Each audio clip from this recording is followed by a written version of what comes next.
নবী নূহ আলাইহিস সালামের পুত্র শাম এর বংশধররা পৃথিবীতে পাহাড় কেটে আকাশচুম্বী অট্টালিকা বানাতো।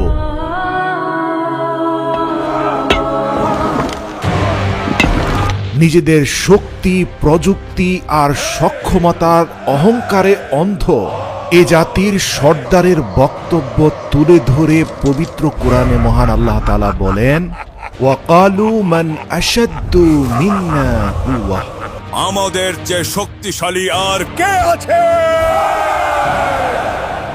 আদ জাতির সর্দারের এ দাম্ভিক বক্তব্য শুনে রাষ্ট্রীয় এক অতিথি প্রতিবাদ করে বলেছিল, ভুলে যাবেন না, আপনাদের পূর্বপুরুষ নবী নূহ আলাইহিস সালামের দোয়ার বরকতেই আপনারা আল্লাহর নিয়ামত প্রাপ্ত হয়েছেন।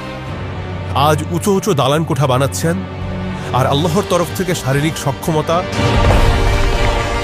ও মানসিক শক্তি পেয়েছেন। তাই অহংকারী না হয়ে আল্লাহর প্রতি কৃতজ্ঞ হওয়া উচিত। সমালোচনা সহ্য করতে না পারা অহংকারে অন্ধ আদ জাতির সেই সর্দার সাথে সাথে সে রাষ্ট্রীয় অতিথিকে হাত পা বেঁধে মরুভূমির বুকে নিক্ষেপ করে বললেন, দেখি আগামী 3 দিনের মরুঝড়ে তোমার আল্লাহ তোমাকে সাহায্য করে কিনা। এ জালিম সর্দার সে রাষ্ট্রীয় অতিথিকে মরুঝড়ের মুখে 3 দিনের জন্য ফেলে রাখলেন। বাঁচাও আমাকে, বাঁচাও! হে আল্লাহ, আমি কিছুই দেখতে পাচ্ছি না। মরুভূমির তীব্র বাতাস আর বালির ঝড়ে সেই ব্যক্তি শ্বাসরুদ্ধ হয়ে মৃত্যুবরণ করল। অথচ সেই একই ঝড়ের মধ্যে সর্দারের কোনো ক্ষতি হলো না। ঐতিহাসিক আনন্দ নিয়ে আদ জাতির সর্দার বললেন, এই বাতাস আমাদের গোলাম। আদ জাতির শারীরিক আর মানসিক সক্ষমতার ব্যাপারে ইতিহাস থেকে জানা যায়, পুরো পৃথিবী যখন আসমানি গজবে পানির নিচে তলিয়ে যাচ্ছিল, তখন নৌকা থেকে হযরত নূহ আলাইহিস সালাম তার এক অবাধ্য সন্তানকে উদ্দেশ্য করে চিৎকার করে বললেন, বাবা, আল্লাহর উপর ঈমান আনো এবং নৌকায় উঠো। আজ পুরো পৃথিবী তলিয়ে যাবে, কেউ বাঁচবে না। তোমার আল্লাহ এবং তার নৌকার কোনো প্রয়োজন নেই। আমি উঁচুতেই আছি, এই ঝড় আমার কিছুই করতে পারবে না।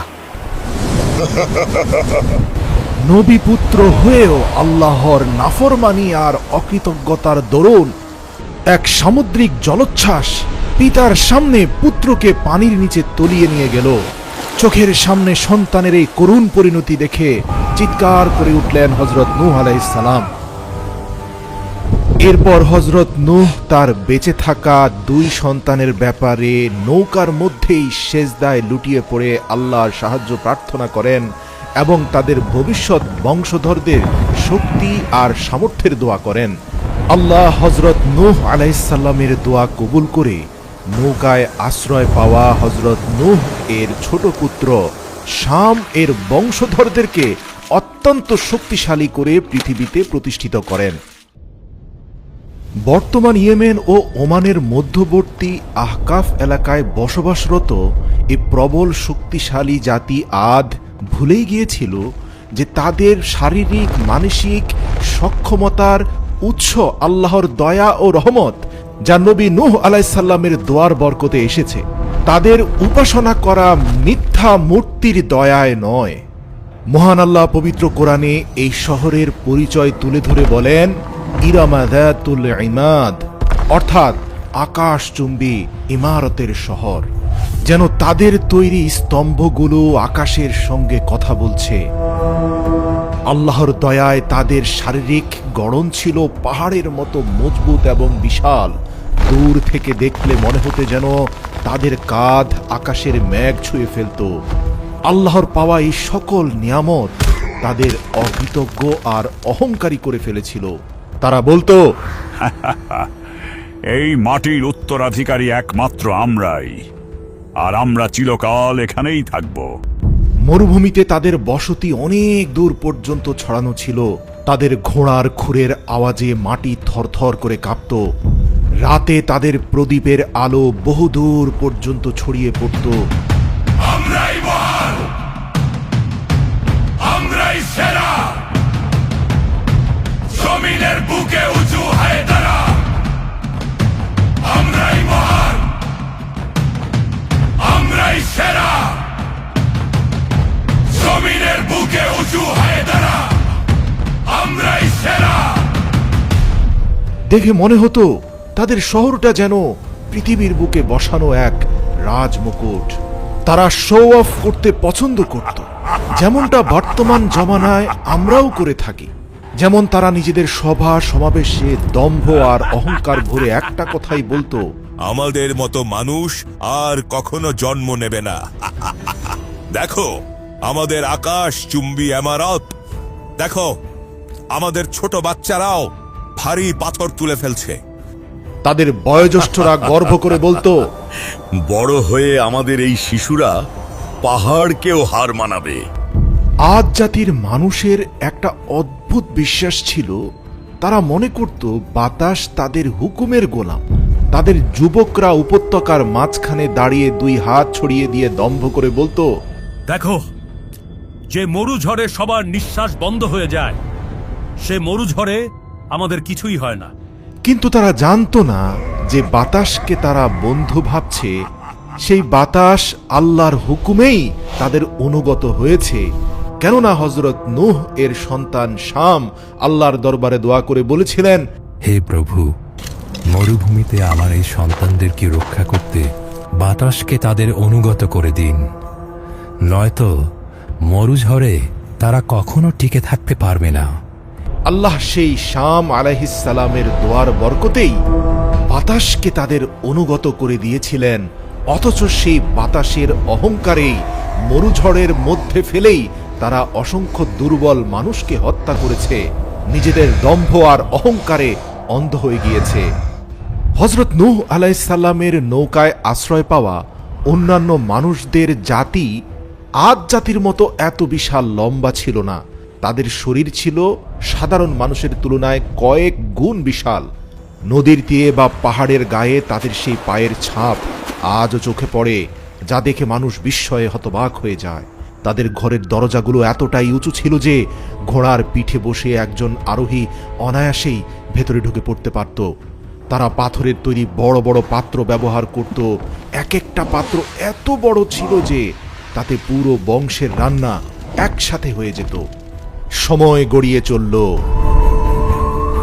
আর তাদের অহংকারও বাড়তে থাকল। দিন যতই যাচ্ছিল তাদের দম্ভ ততই মাত্রা ছাড়াচ্ছিল। তাদের চেয়ে ছোট আর দুর্বলরা যখনই তাদের খপ্পরে পড়ত, বাধ্যতামূলক তাদের মিথ্যা প্রশংসা করতে হতো, কেননা সমালোচনা সহ্য করার ক্ষমতা তাদের ছিল না। আল্লাহ দেখলেন এরা দুর্বলদের কথা মোটেই পরোয়া করে না।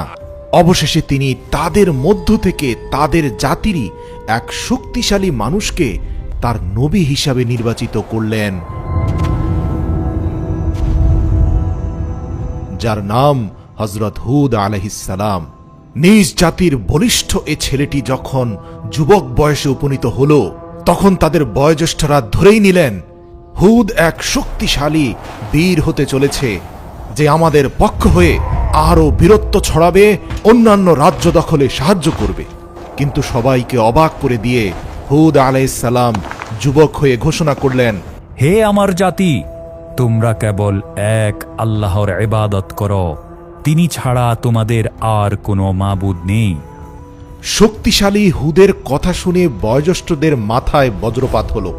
বয়োজ্যেষ্ঠরা ক্ষেপে গিয়ে বলল, কি বলছো তুমি হুদ? যে বাপ দাদাদের ধর্ম পালন করে আমরা এত শক্তিশালী হয়েছি, সেই ধর্ম আমরা ত্যাগ করব?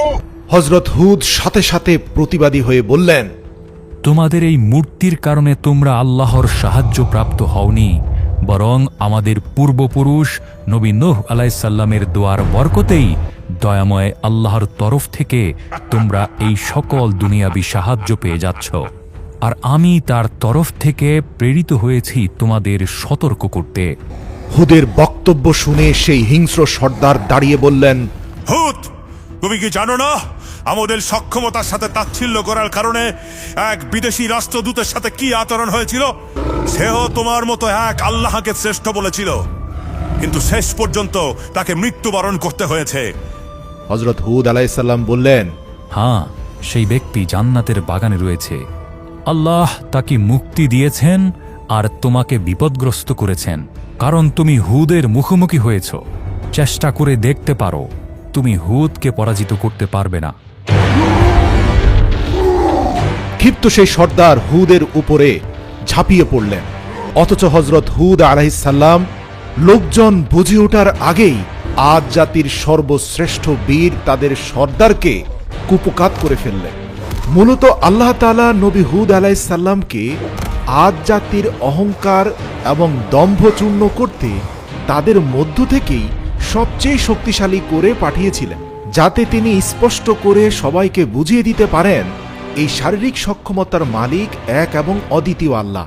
এবং হুদ আলাইসাল্লামের এই স্পষ্ট নিদর্শন দেখার পরেও যারা ঈমান আনবে না, তাদের পরিণতি হবে ভয়াবহ। হযরত হুদ আলাইসাল্লাম সেই সর্দারের বুকে পা রেখে প্রকাশ্যে বললেন, দেখো, রাষ্ট্রীয় নিয়ম অনুযায়ী যে সর্দারকে পরাজিত করে সেই সর্দার হয়, কিন্তু আমি কোনো রাষ্ট্র ক্ষমতা চাই না। আমি তোমাদের উপর এমন এক আযাবের ভয় করছি যার ভয়াবহতা তোমরা কল্পনাও করতে পারবে না। আমি চাই তোমরা সকল মূর্তি ভেঙে এক এবং অদ্বিতীয় আল্লাহর ইবাদতে মগ্ন হও, নিজেদের অহংকার এবং দাম্ভিকতা ত্যাগ করো। কিন্তু যাদের অন্তর অহংকারে ভরে গেছে, ভালো কথা যেন তাদের হৃদয়ে এমনভাবে ধাক্কা খায় যেমন পাথরের দেয়ালে পাথর ধাক্কা খায়। হুদ আলাইসাল্লাম হাল ছাড়লেন না। তিনি প্রতিদিন তাদের বাজারে, রাজপ্রাসাদে, ঘরে ঘরে গিয়ে সত্যের দাওয়াত পৌঁছে দিতে থাকলেন। তারাও হুদের সাথে বল প্রয়োগে পেরে না উঠে তাকে তাচ্ছিল্য আর পাগল সাব্যস্ত করতে লাগলো। হুদ, তাদের বয়োজ্যেষ্ঠরা বলতো, তোমার কথায় যদি সত্যি কোনো জোর থাকতো তবে তো আমাদের এই প্রাসাদগুলো কাঁপতে কাঁপতে ভেঙে পড়ত।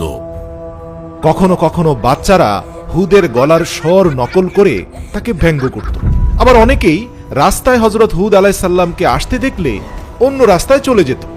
একদিন হুদ আলাইসাল্লাম তাদের রাজসভায় উপস্থিত হলেন। সেখানে তাদের সর্দাররা সোনার সিংহাসনে বসেছিল।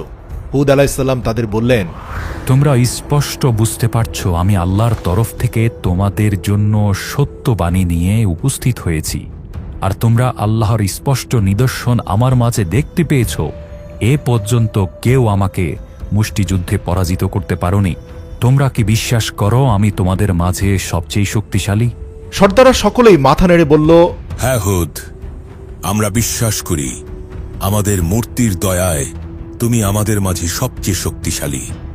হুদ আলাইসাল্লাম তাদের কথা শুনে প্রচন্ড হতাশা নিয়ে বললেন, তোমরা আল্লাহর ইবাদত করো, তিনি ছাড়া তোমাদের কোনো মাবুদ নেই।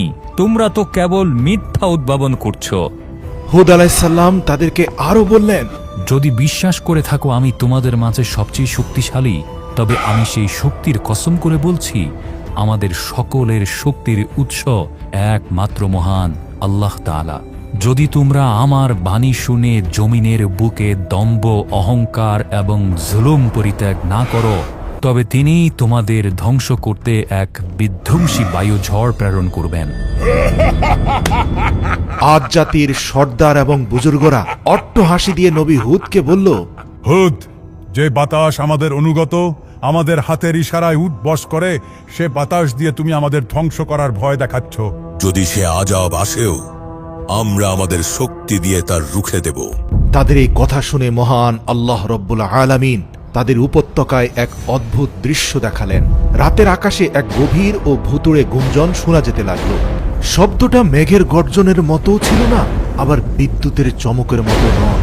যারা উপত্যকায় দাঁড়িয়েছিল তাদের মনে হতে লাগলো দূর থেকে কেউ যেন অশরীরীভাবে তাদের ডাকছে। দু একজন ভয় পেলেও তাদের অধিকাংশ লোকেরা সেই শব্দ শুনে একে অপরকে বলল, আরে ভয়ের কিছু নেই, এ তো পাহাড়ের পাশ দিয়ে বাতাস প্রবাহের শব্দ। এ সবই আমাদের দেবতাদের রহমত। তখন হযরত হুদ আলাইসাল্লাম বললেন, এটা কোনো রহমতের ডাক নয়, এটা এক ভয়াবহ সতর্কবার্তা।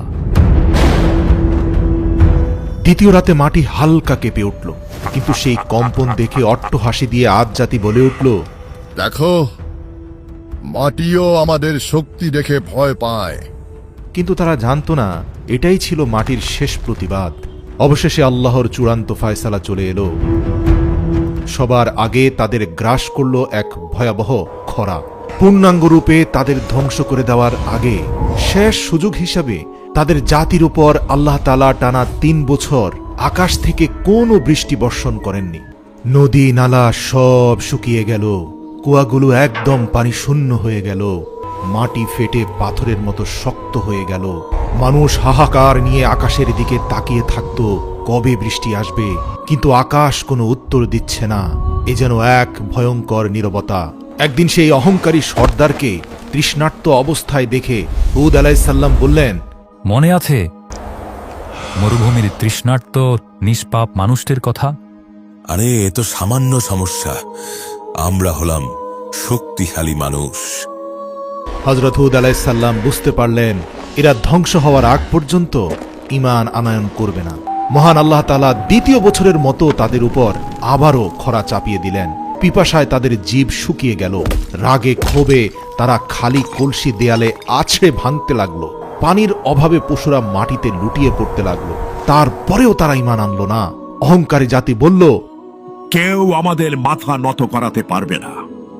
আর তৃতীয় বছরেও যখন আবারও খরা দেখা দিল, আদের জমিন থেকে সেই হাসি, সেই অহংকার আর সেই দারাজ কণ্ঠস্বর একদম হারিয়ে গেল। যে কণ্ঠস্বর একসময় আকাশের সাথে টক্কর দেওয়ার স্পর্ধা দেখাতো, যে হাত মরুভূমিতে নিরীহ মানুষের গলা চেপে ধরত, সে হাত আজ একটু পানির আশায় ছটপট করছে। তাদের উপরে আল্লাহর চূড়ান্ত ফায়সালা হয়ে যাওয়ার পর অবশেষে মানুষ হুদ আলাইহিসসালামের কাছে এলো। তিনি তাদের দেখে আর কাঁদলেন না, শুধু এটুকু বললেন, এখন আযাবের সময় ঘনিয়ে এসেছে। তোমাদের তাৎক্ষণিক আযাব দিয়ে ধ্বংস করলে তা অন্যায় হয়ে যেত। তাই মহান আল্লাহ তোমাদের তিলে তিলে সেই কষ্টগুলো দিয়েছেন যা তোমরা যুগ যুগ ধরে দুর্বলদের উপর দিয়েছ। তারপর একদিন আকাশে 3টি মেঘ ভেসে উঠল, একটি লাল, একটি সাদা আর একটি কালো। এই 3টি মেঘ দেখে আদ জাতি আবারও পথভ্রষ্ট হয়ে বলল, তোমার আল্লাহর সাহায্যের কোনো প্রয়োজন নেই হুদ। দেখো, আমাদের দেবতাদের দয়ায় আকাশে মেঘ উঠেছে। হযরত হুদ আলাইহিসসালাম তাদের কথার কোনো জবাব দিলেন না, বরং তিনি এই স্থান ত্যাগ করার প্রস্তুতি নিচ্ছিলেন। আকাশ থেকে এক ফেরেশতা ঘোষণা করলেন, হে আদ জাতি, এই 3 মেঘের মধ্যে তোমরা যে কোনো একটি বেছে নাও। তাদের সর্দাররা হেসে বলল, কালো মেঘ, ওতেই পানি আছে, ওটাই আমাদের জন্য রহমত। কিন্তু তারা জানত না ওই মেঘে রহমত নয়, তাদের ধ্বংস লুকিয়ে আছে। দেখতে দেখতে আকাশ কালো হয়ে গেল, বাতাস হিমশীতল হয়ে এলো। বৃষ্টি আসছে ভেবে মানুষ খুশিতে নাচতে লাগলো আর চিৎকার করে বলতে লাগলো, দেখো হুদ, বৃষ্টি এসে গেছে, অথচ তুমি আমাদের মাঝে নেই। কিন্তু ওটা পানি ছিল না, ওটা ছিল আযাবের ঝড়। যে বাতাসকে নিয়ন্ত্রণের অহংকার তারা দেখাতো, সেই তীব্র বাতাসের প্রথম ঝাপটা এলো। ধুলো, বালি আর পাথর সব নিমিষেই উড়ে গেল। প্রতিটি ধাক্কায় তাদের মনে হতে লাগলো এই বাতাস যেন পৃথিবী থেকে তাদের নাম নিশানা মুছে দিচ্ছে। এরপর এলো দ্বিতীয় ঝাপটা। বড় বড় গাছ উপড়ে পড়ল, পশু পাখি সব শূন্যে উড়ে গেল। তাদের দেব দেবীর মূর্তি, তাদের এত অহংকার, তাদের সাজানো বাগান আর বিশাল শহর সবকিছু খড়কুটোর মতো বাতাসে ছড়িয়ে ছিটিয়ে যেতে লাগলো। তীব্র ঝড় সেই সন্তানকেও কেড়ে নিল, যে সন্তানকে মা বুকের ভেতর আঁকড়ে ধরে রেখেছিলেন। ঠিক যেভাবে তারা নিরীহ মানুষদেরকে দাম্ভিকতা আর অহংকার করে মরুঝড়ে হত্যা করত। তারা আর্তনাদ করে উঠল, কিন্তু ঝড়ের গর্জন তাদের আর্তনাদের চেয়েও অনেক বেশি ভয়ানক ছিল। এরপর এলো বাতাসের দ্বিতীয় ঝাপটা। মানুষজন খড়কুটোর মতো আকাশে উড়ে গেল। যেসব বিশাল আকাশচুম্বী অট্টালিকা তাদের দাম্ভিকতা আর অহংকারী করে তুলেছিল, যেই অট্টালিকা আকাশের সাথে পাল্লা দিত, সেগুলো নিমিষেই বালির ঝড়ে হারিয়ে গেল। আকাশ গর্জন করতে থাকলো, মাটি থরথর করে কাঁপতে থাকলো। মহান আল্লাহ তাদের সেই বিশাল প্রাসাদ, তাদের সব শান শৌকত সবকিছু যে বাতাস নিয়ে অহংকার করত, সেই বাতাসের ঝাপটা দিয়েই মাটির সাথে মিশিয়ে একাকার করে দিলেন। আল্লাহ কোরআনে বলেন, আদ জাতিকে ধ্বংস করা হয়েছে এক প্রচণ্ড গর্জনকারী ঝড়ের মাধ্যমে, যা তাদের উপর টানা 7 রাত ও 8 দিন ধরে বয়ে গিয়েছিল। ঝড় থামার পর চারদিকে শুধু তিন পতন নীরবতা, পড়ে রইল শুধু বালির সমুদ্র, আর তার উপর মানুষের লাশগুলো এমনভাবে পড়েছিল যেন সব উপড়ে পড়া খেজুর গাছের ফাঁপা কাণ্ড। কিন্তু যারা হযরত হুদ আলাইহিসসালামের কথায় বিশ্বাস করেছিল এবং ঈমান এনেছিল, আল্লাহ কেবল তাদেরই রক্ষা করলেন। বিশ্বাসীদের পাহাড়ের একটি গুহায় নিরাপদে আশ্রয় দিলেন আল্লাহ। সেখানে হযরত হুদ আলাইহিসসালাম দোয়া করলেন, হে আমার রব, আপনি পরম দয়ালু, আমাদের সেই পথে অটল রাখুন যে পথ আপনার দিকে নিয়ে যায়। হুদ আলাইহিসসালাম যখন পাহাড়ের উপর দাঁড়িয়ে সেই ধ্বংসস্তূপের দিকে তাকালেন, তখন তার দু চোখ বয়ে পানি গড়িয়ে পড়ল। এরাই ছিল সেই মানুষ যারা একদিন দম্ভ করে বলতো, আমাদের চেয়ে শক্তিশালী আর কে আছে? অথচ যে বাতাসের নিয়ন্ত্রণ তাদের হাতে ছিল, সে বাতাস দিয়ে আল্লাহ তাআলা তাদেরকে জমিনের সাথে মিশিয়ে দিয়েছেন। হুদ আলাইহিসসালাম তার অনুসারীদের উদ্দেশ্যে বলেন, মানব জীবনে তুমি অন্যদের চেয়ে যা কিছুই শ্রেষ্ঠত্ব পেয়েছ, সবই তোমার রবের দয়া ও রহমত। মনে রেখো, আল্লাহর দয়া ও রহমত পেয়ে অহংকারী হলে তার পরিণাম হল মহাবিপদ। অহংকার আল্লাহর চাদর, আর আল্লাহ তার চাদর নিয়ে টানাটানি সহ্য করেন না। আজও আহকাফের তপ্ত বালির নিচে সেই শহর ইরাম চাপা পড়ে আছে, যা কালের সাক্ষী দিচ্ছে, মানুষকে স্পষ্টভাবে বলছে, এ দুনিয়ার জীবনে তুমি অন্যদের থেকে যে বাড়তি শক্তি পেয়েছ, অতিরিক্ত সম্পদ পেয়েছ, যা তোমার জীবনকে জাঁকজমক করে দিয়েছে, তা প্রদর্শন করে বেরিও না। মনে রেখো, আল্লাহ অহংকারীকে ছাড় দেন, কিন্তু ছেড়ে দেন না।